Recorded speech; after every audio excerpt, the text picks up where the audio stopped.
Halo, selamat datang. Dalam kesempatan ini, kita akan membahas tentang dapur tinggi, atau yang dikenal juga dengan blast furnace. Dapur tinggi adalah jantung dari industri peleburan biji besi, tempat di mana bahan mentah diolah hingga menjadi besi kasar, yang nantinya menjadi dasar bagi berbagai produk baja. Bayangkan sebuah bangunan berbentuk silinder raksasa setinggi kurang lebih 30 meter dengan diameter sekitar 6 meter. Itulah bentuk dapur tinggi. Bagian dalamnya dilapisi dengan batu tahan api agar mampu menahan suhu yang sangat tinggi. Di bagian atas dapur terdapat alat untuk memasukkan bahan-bahan mentah, sedangkan di bagian bawahnya terdapat tempat pengumpulan besi cair dan terak cair. Untuk menjaga proses tetap berjalan lancar, dapur ini dilengkapi dengan 12 pipa hembus yang menyalurkan udara panas ke dalam dapur, serta kaca kecil yang memungkinkan operator melihat kondisi di dalamnya. Sebelum dimasukkan ke dalam dapur, bahan mentah seperti biji besi, kokas sebagai bahan bakar, dan batu kapur sebagai bahan tambahan terlebih dahulu ditimbang dengan perbandingan tertentu. Setelah itu, bahan-bahan tersebut diangkut dengan kereta ke bagian atas dapur, kemudian ditumpahkan secara otomatis ke dalamnya. Selama proses peleburan berlangsung, bagian atas dapur ditutup rapat agar gas yang dihasilkan tidak keluar sembarangan. Di bagian bawah dapur, udara panas yang dimasukkan akan membakar kokas.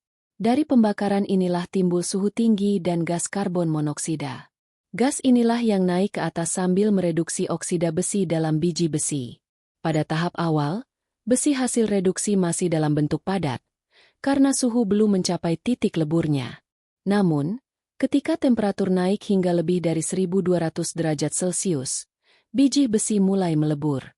Pada saat itulah karbon mulai bercampur dengan besi, menghasilkan besi cair. Sementara itu, batu kapur yang ikut dimasukkan akan terurai menjadi kapur tohor. Kapur ini berfungsi mengikat kotoran dan mineral yang tidak diperlukan. Hasilnya adalah terak cair, yang turun bersama besi cair ke bagian bawah dapur. Karena massa jenisnya lebih ringan, terak mengapung di atas besi cair, sehingga bisa dipisahkan dengan mudah.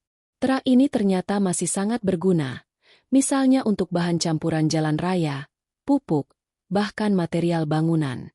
Nah, dari dapur tinggi ini kita tidak hanya mendapatkan besi kasar, tetapi juga beberapa hasil sampingan. Yang pertama tentu besi kasar itu sendiri, yang merupakan logam campuran antara besi dan karbon. Kedua adalah terak, yang memiliki banyak manfaat. Ketiga adalah gas dapur tinggi, yang sebagian dipakai kembali untuk proses reduksi dan sebagian lagi dilepaskan. Dan yang terakhir adalah debu, yang masih mengandung oksida besi dan bisa diproses ulang. Kalau kita lihat lebih jauh, besi kasar yang dihasilkan pun terbagi menjadi dua jenis. Pertama adalah besi kasar kelabu, yang permukaan patahannya berwarna kelabu muda hingga hampir hitam. Jenis ini lebih liat dan lebih mudah dituang, sehingga cocok digunakan untuk membuat silinder mesin atau komponen yang membutuhkan kekuatan. Jenis kedua adalah besi kasar putih, yang lebih keras namun getas. Besi ini sangat cocok sebagai bahan dasar baja karena kandungan karbon dan mangan yang lebih tinggi. Dari seluruh proses ini, kita bisa memahami bahwa dapur tinggi bukan hanya sekadar alat peleburan, melainkan sebuah sistem yang terintegrasi. Ia mampu mengolah biji besi, kokas, dan batu kapur menjadi besi kasar yang kemudian menjadi bahan utama dalam industri baja. Tanpa adanya dapur tinggi, kita mungkin tidak akan bisa menikmati perkembangan teknologi modern seperti sekarang, karena hampir semua infrastruktur, mulai dari kendaraan, jembatan, gedung, hingga peralatan rumah tangga, memerlukan baja sebagai bahan dasarnya. Jadi, dapat kita simpulkan bahwa dapur tinggi adalah tonggak utama dalam industri logam.